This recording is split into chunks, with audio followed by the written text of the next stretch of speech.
The morning began with the hum of insects and the heavy scent of mesquite. Dry wind raked the bones of the Texas high desert as if reminding it there was no shelter left for softness. The land between Fort Davis and the Mexican border stretched wide and sun-bitten, a place where survival came from the end of a rifle or the calloused hands of those who'd made peace with pain. Elias Brandt was one such man. Broad-shouldered and mostly silent, he'd earned his land not through inheritance but through grit and a reckoning with both Comancheros and coyotes. His ranch lay 2 days' ride from the nearest church and 3 from the law. He'd built it up post-war, fencing wild acres with thorned wire and breaking mustangs until he could afford beef stock. His neighbors were distant, his friends fewer.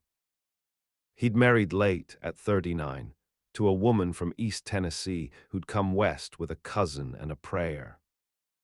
Her name was Clara, and she did not belong to this country. She had pale eyes, the shade of a distant storm, and hair the color of honey left too long in the sun. Elias had thought her fragile at first, the way she winced when a calf was born breech or how she kept sewing after her fingers bled. But she never wept.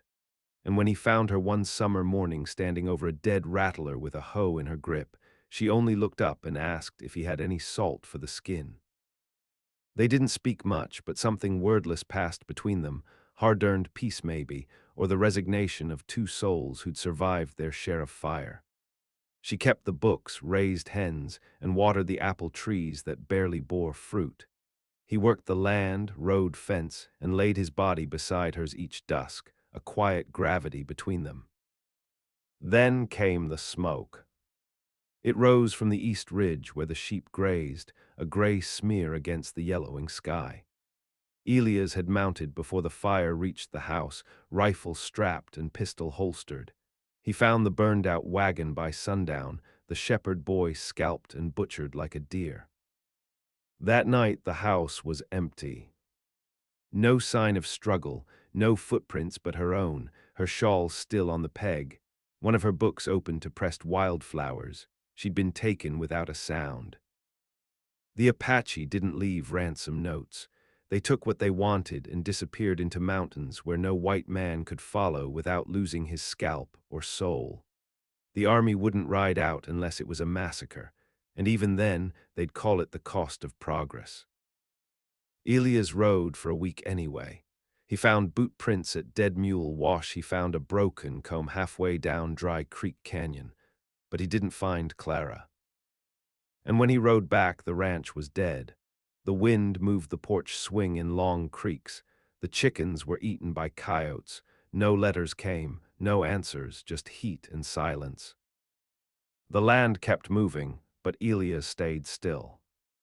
For 3 months he buried his grief under routine. He spoke to no one. When a merchant from Presidio rode out with supplies, Elias barely nodded. He built a second smokehouse he didn't need. He slept on the porch instead of the bed. Then, on the 93rd day, a shadow appeared in the wash behind the barn. It was past dusk, and the moon was high when Elias caught the figure with the rifle's iron sights. A man, thin, dark, dust-covered, stood by the rain barrel, hands raised but unshaking. Apache. Young, not more than 20, bare chest marked with scars and charcoal, long hair tied back. He didn't reach for a weapon, didn't speak. Elias cocked the rifle. "You get 1 sentence," he said, voice like rust. The Apache didn't flinch. "I know where your woman is." The word struck like a hammer to the chest. Elias stepped forward, slow, rifle steady. The Apache's face held no threat, only something older, heavier, like he'd swallowed too much blood and couldn't taste anything else. "Why would you tell me that?" The Apache looked to the ground, then back up. "Because I took no part, and because she does not belong where she is." "What's your name?" The Apache hesitated. "They call me Sanny. My grandmother called me Nanton." "Which do you answer to?" He shrugged. "Depends who's speaking." Elias lowered the rifle but did not let it drop. The two men stared at each other in the thickening dark, the sounds of crickets creeping into the silence. Is she alive? Yes, but not for long. What happened? Sanny didn't answer right away. His face held something deeper than fear, something that bordered shame. He stepped closer, slow. I will take you, he said, but I won't bring you back. The words hung between them, heavy and strange. Elias thought of the way Clara laughed only with her eyes. He thought of her hands, always working. He thought of the rattler she'd killed and the apple seeds she saved in a pouch by the stove.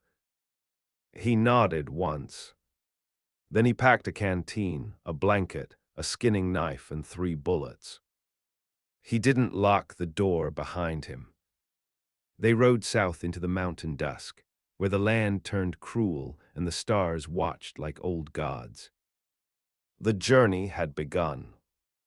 They rode by night and walked by day, keeping to dry gullies and narrow passes where no hoofprint would last. Sanny moved like an animal used to watching from beneath the brush, pausing often, eyes tracking wind and dust. Elias followed without words, his thoughts filled not with hope but with fire. The kind of fire that comes after ruin, when everything left is ash and bone. 3 days in, they crossed a creek where the banks bled red clay. Sanny stopped at the water's edge and crouched, fingers trailing the surface. They camped here 2 moons past, he said. Elias knelt too. You sure? Sanny nodded. The woman was with them then. She did not cry. One of them broke her nose for refusing to eat. She spat blood at him. Elias didn't speak. He only stood and stared at the trail ahead, eyes fixed on the notch between 2 basalt ridges that looked like broken teeth. What are they doing with her? Sanny stood slow, brushing dirt from his palms. She belongs to the war chief's son now, not as wife, not as prisoner, as challenge. Elias turned to him, jaw tight. Explain. Sanny's face didn't change. If she breaks, he proves power. If she endures, he gains shame. The longer she lives, the weaker he looks. Elias looked away, fists curling. Then why keep her alive? They say she cursed him, that he dreamed of fire after touching her, that he hears her voice when he tries to sleep. A faint wind passed over the water, lifting the edges of Elias' coat. Then he'll kill her. Yes, Sanny said, but not yet, he's afraid. They moved on, climbing the ridge before dawn and sleeping beneath boulders at noon. On the 6th night, they saw the smoke again, thin, low-burning, hidden in a ring of stone above a dry basin. 2 lean dogs patrolled the rim, ears twitching. They won't be here long, Sanny whispered. This is not a home camp, it's a place for breaking. Elias scanned the darkness. There were 6 shelters, 4 men visible, 1 woman standing. She stood beside a pole sunk in the earth, her arms loosely bound before her, not tied hard but enough to humiliate. Her face was shadowed, but the tilt of her spine was unmistakable, not broken, not even bent. It was Clara. Elias almost rose, but Sanny caught his arm.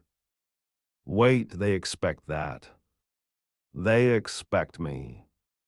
They expect someone to come. They leave her out like that to bait you. Elias squinted. How do they know I'm alive? They don't, but she's not the first woman they've used. Men are fools when grief lives in their bones. Elias stayed down. The 2 watched as the fire burned low. 1 man approached Clara and spoke to her, something short. She didn't answer. The man slapped her once, then walked away. She didn't fall, she didn't look away. She knows we're here, Elias said. Sanny's gaze didn't waver. She knew before we saw her. By morning the camp packed and moved. Elias and Sanny followed at a distance, careful, watching for false signs. They crossed into canyon country where walls rose red and the air choked with heat. Here the Apache moved like ghosts, no sound, no trail, no mercy. On the ninth day, Sani signaled a stop. They know we follow, they will set a test. What kind of test? Sani looked to the sky as if the sun held answers. They will leave one man behind, wounded maybe, or half dead. They want to see if we're men of vengeance or men of mercy. Elias nodded slowly, and if we help him, they will kill her.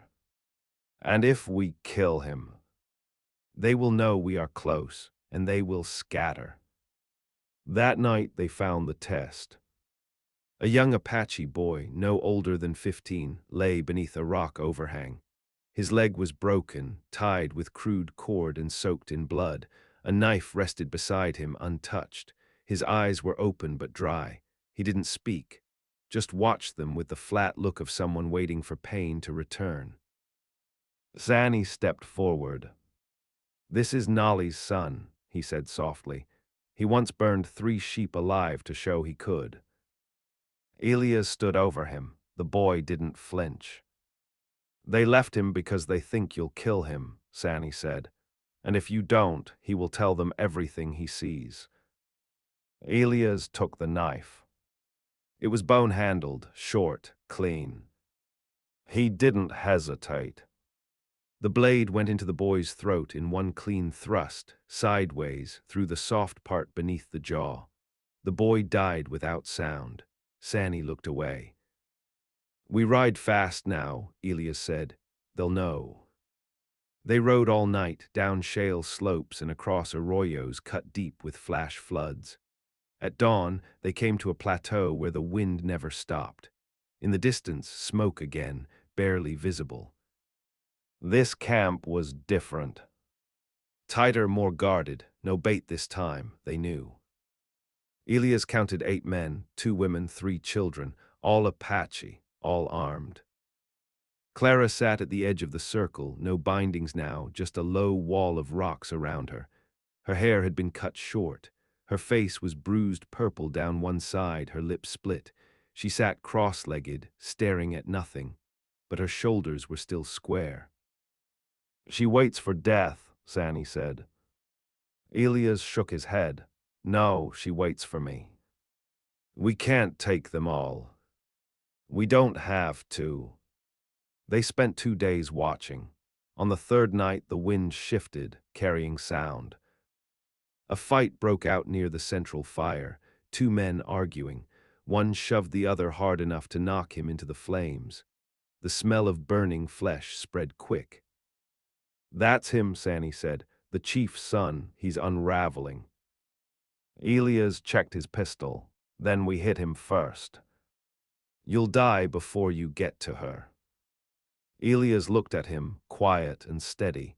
"You said you didn't take part in her capture." "I didn't."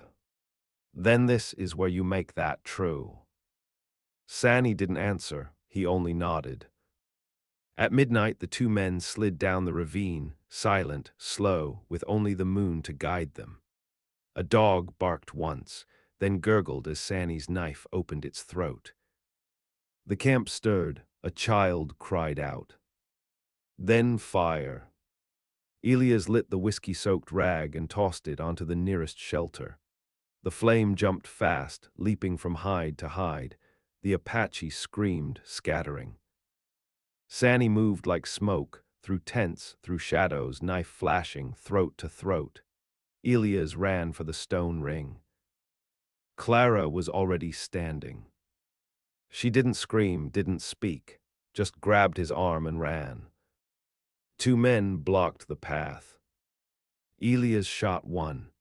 Clara picked up a rock and drove it into the other's skull until he stopped moving. They ran again, past flame, past blood, past the ruined face of the chief's son, who stumbled toward Elias with a tomahawk raised high. Sani appeared from the dark and slit his spine open from neck to hip. The man fell, and the fire rose. They didn't stop running until the sky turned pale and the coyotes began to sing. Only then did Clara speak, voice raw. Did you kill them all? No, Elias said, but the right ones. She nodded once. Then she walked 3 steps and vomited into the sand. Sanny watched her, silent. She'll never forget, he said. She shouldn't, Elias answered. Behind them, the wind carried smoke east. They made camp in a dry gulch far from the burned tents, beneath a wall of black rock where the wind couldn't reach. Elias started a low fire under a hollowed log and skinned a jackrabbit Sanny had brought in. Clara said nothing as the knife scraped fur from flesh. She sat a little apart, her legs folded beneath her, eyes fixed on the sky where vultures circled. She hadn't spoken since the fire. Not about the beatings, not about the man she'd killed, not about the nights without water or what the war chief's son had tried to do before the sickness in him turned spiritual. Her silence wasn't weakness, it was something harder. By the 3rd day, she'd fashioned a sling from strips of her dress and carried rocks in it like a soldier. She never looked back. Not even when they passed the body of a girl no older than 12, left at the base of a cliff, skull crushed inward. She's watching to see who we become now, Sanny said once, quiet enough only Elias could hear. They moved westward, through salt flats and dry lake beds where the bones of buffalo turned chalky in the sun. Sanny led them toward the Jornada del Muerto, the dead man's journey, where he said no tribe dared travel anymore, not even Apache.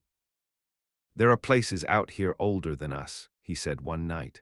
Older than war, older than names. Clara had begun to speak again, not much, but enough to show she'd returned from the place they'd dragged her. She asked about the path home, but not about the ranch. She didn't ask what Elias had seen in her absence. She seemed to know. Sanny moved ahead of them often now, sometimes leaving in the dark and returning with news from trails only he could read. Once he came back with a bullet graze on his ribs and said only, 3 men behind us, don't slow. They didn't. On the 12th night, they crossed into a canyon of white stone where echoes sounded like whispers. There they were surrounded. 6 riders, Navajo by the look, rifles drawn. No colors, no banners, just quiet men with lean faces and hard eyes. Traitors, Sanny muttered, or worse. One of them dismounted. He looked Clara up and down, then turned to Elias. What is she to you? Elias stared back. She's not yours. The man grinned, teeth broken and yellow. You look like a man with something to lose. I lost it, then I took it back. The man stepped closer, rifle still low. We're just passing, Sanny said, stepping forward. You smell of war. Sanny didn't blink. We all do. A moment passed, then the man spat and motioned them on. But as they walked past, Clara stopped. Her voice cracked the silence. That one, she said, pointing to a rider near the back. He turned, startled. What? Clara stepped forward, hand on the sling at her side. You were at the 2nd camp. You brought firewood. You laughed when I fell. The man's face paled. You're mistaken. Sanny didn't wait. He put a knife through the man's thigh, fast and brutal. The others shouted, but none fired. Go, Sanny said, now. They ran. Behind them came the sound of a rifle cocking, but no shot. It was Clara who looked back, her face unreadable, not vengeful, not afraid. Just certain.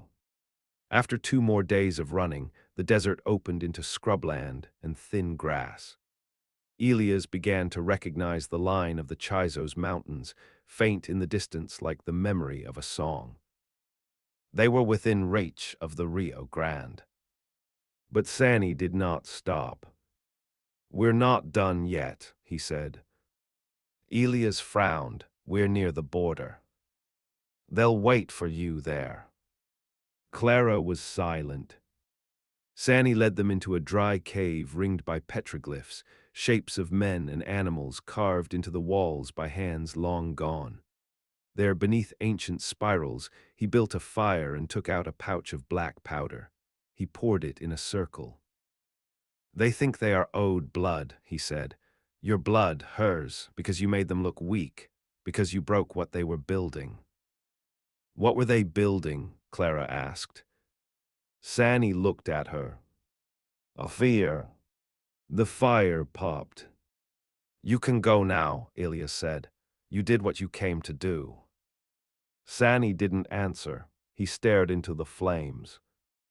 "I took no part," he said again, "but I didn't stop them either, not at first."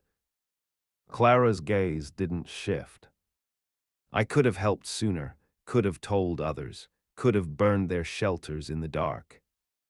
"Why didn't you?" Elias asked.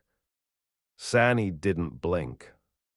"Because they were my kin, because I was afraid, because I thought she wouldn't last long." Clara stepped into the firelight. The bruise on her cheek had faded to yellow. Her hands were steady. "You thought wrong," she said. Sanny nodded. That night none of them slept. They took turns watching the canyon mouth, listening. When the first man arrived, it was just before dawn. Sanny saw him first, shot him once in the stomach, then slit his throat before the others heard the scream. 3 more followed. One died from Clara's stone. One fell into the fire pit and didn't rise. The last tried to beg in Spanish, but Elias didn't stop. When it was over, the cave was smoke-choked and blood-soaked. Clara sat by the wall, fingers trembling. She looked at Elias. "Is it done?" Elias looked to Sanny. "No," Sanny said, "but the worst of it is behind us." And when they walked out of the cave into a morning bright and merciless, it was Clara who walked first.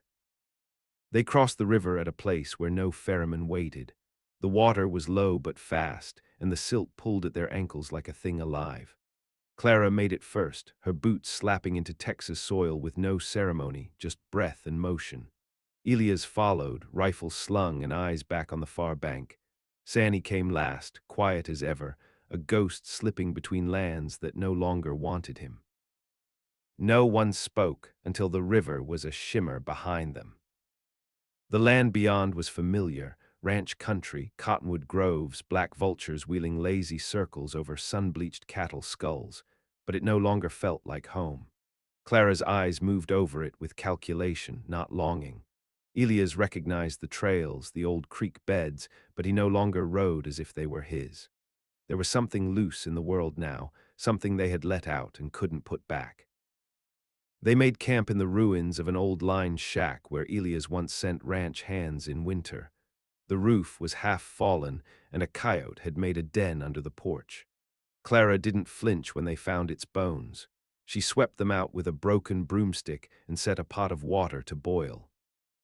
Sanny sat by the window, watching the hills. "They'll come again." "No," Elias said, "not here. This is different." "Not the men," Sanny replied. "The fear." He stood and looked at Clara. "You carry it now, so do I. That makes us visible." She didn't look away, then let them look. The next week passed in a kind of slow rebuilding. Elias rode to the ranch. It was overgrown but standing. The porch sagged. The corral was caved in. He shot 3 rattlers in the cellar and dug out Clara's seed pouch from the ash tin where she'd hidden it. She planted the apple seeds in silence. The chickens were gone. The well was low. The ledger still lay open on the table, water-warped and unreadable. Clara didn't try to rewrite it. Instead, she took the long knife from the kitchen and honed it until it could shave a feather's edge. She kept it tucked in her boot. She didn't sleep much. Neither did Elias. Sanny stayed on, not in the house, but close. He built a lean-to near the west fence line and patrolled at night. Sometimes he brought in deer. Sometimes he brought in news. Apache say we're cursed now. he told Elias one morning, hands bloody with rabbit. Say your woman rides with ghosts. Say her name makes dogs howl. She has no name with them, Elias said. She took it back. She never lost it, Sanny answered. By the time summer turned, Clara had carved a new gate sign. She burned the name Brant off the beam and replaced it with nothing. Just a mark, a deep gouge across the old wood, wide and silent. One night they heard horses. Elias rose with the rifle, Clara with the knife. Sanny had already vanished into the dark. They came slow, not Apache, not cavalry. White men, 3 of them, armed and dust-worn, eyes glittering with the kind of hunger born far from women or law. You folks got a well? The lead man asked, voice too smooth. Elias said nothing. We don't want trouble, the second said. Just water and shade. Clara stepped forward. No shade here, she said. No rest either. The men looked her over. One smiled. You talk big for a ranch wife. She's not a wife, Elias said, raising the rifle. She's what's left after the fire. There was a beat of silence, then a twig snapped. Sanny stepped from behind the barn, bow drawn, arrow nocked and silent. The men didn't stay long. Afterward, Clara sat on the porch and watched the horizon. Her hands didn't shake, her eyes didn't move. Elias sat beside her. They didn't speak. The ranch held. But something grew there now that hadn't before. Not wheat, not cattle, something colder, harder. Clara set traps with metal teeth and walked the fence line with a pistol. Elias found her practicing at dawn, throwing knives at a stump until the blades stood like iron petals. I don't want to be the way I was, she said one morning. Elias nodded. You're not. She looked at him, eyes sharp. Neither are you. Sanny brought word of a killing down in Sierra Blanca. A white woman with Apache scars strung up by railroad men after a card game turned. She hadn't drawn a weapon. She hadn't even spoken. But someone recognized the firebrand on her arm, the same brand Clara wore faintly on her shoulder, seared there in the first days of her captivity. They said it was justice, Sanny told them. Said she looked too calm. Clara stood and went inside. When she came out, she wore a red kerchief tied like a badge across her chest. No one's going to hang me quiet. Elias rode with her to town. They didn't speak of why, but people moved aside when they saw them coming. The sheriff looked twice and decided not to ask. Clara bought salt, cartridges, and sugar, nothing else. At the general store, a boy pointed to the mark on her arm. You Indian? He asked. She stared at him, long, unblinking. I was, she said. Now I'm something else. That night, Elias found her burying something near the old apple trees. He didn't ask what. But when he passed the spot the next day, he saw a pile of stones and the war chief's son's broken knife wedged beneath them. Sanny watched from the barn roof. She's not healing, he said. No, Elias replied. She's growing. Sanny nodded once. Then so is the storm. The rains didn't come that year. The sky hardened into brass and the ground cracked open wide enough to swallow hoof and heel. Cattle died with their ribs showing. Coyotes came close in daylight, not afraid, eyes sunburnt and bold. People left, what was left of them. But Clara stayed. She built a smokehouse behind the barn, not for meat, for messages. She carved signs in the beams, forked lines, knife marks, a circle with no center. The kind of signs Apache runners left in the hills, signs meant to be read only by those who knew. She didn't tell Elias what they meant. She didn't have to. Men started coming through in 2s and 3s, not locals, not soldiers, survivors. A girl who'd crawled out of a raid near Gallego, eyes rimmed with ash. A boy who spoke no English just sat under the porch and whittled sticks into arrows. A woman who'd lost her tongue and kept a hatchet tied to her thigh. Clara took them in, fed them, trained them, showed them where to sleep, where to dig latrines, how to sharpen iron on stone until it screamed. Elias watched it happen without touching it. He fixed fence, rode out with a Winchester and came back with venison, but he knew the ranch was no longer his. One night he asked her, "What are you building here?" She looked at him long. "A memory." He nodded once and didn't ask again. Sandy stayed near, not every day, but often enough. He spoke less now, watched more. Something in his bones had changed. The young man who'd stood in the wash with his hands up was gone. What stood in his place moved like thunder beneath skin. One morning a rider came, not alone, 3 men behind him.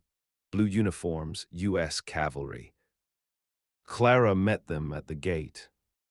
"We're tracking an Apache defector," the captain said. "Young, scarred, killed a man at a depot last month." "What did the man do?" "Asked questions."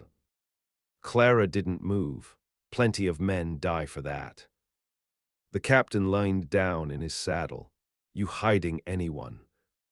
She didn't blink. "Plenty of people hide here, but not the way you mean." Elias stepped out of the barn, rifle at his side. The men saw. The captain clicked his tongue, turned his horse. "If you see him, let us know." "We won't," Clara said. After they left, Sandy came from the trees. His bow was strung. He'd heard every word. "They'll be back," he said. Clara nodded. "Good, let them." That night they held a fire behind the barn.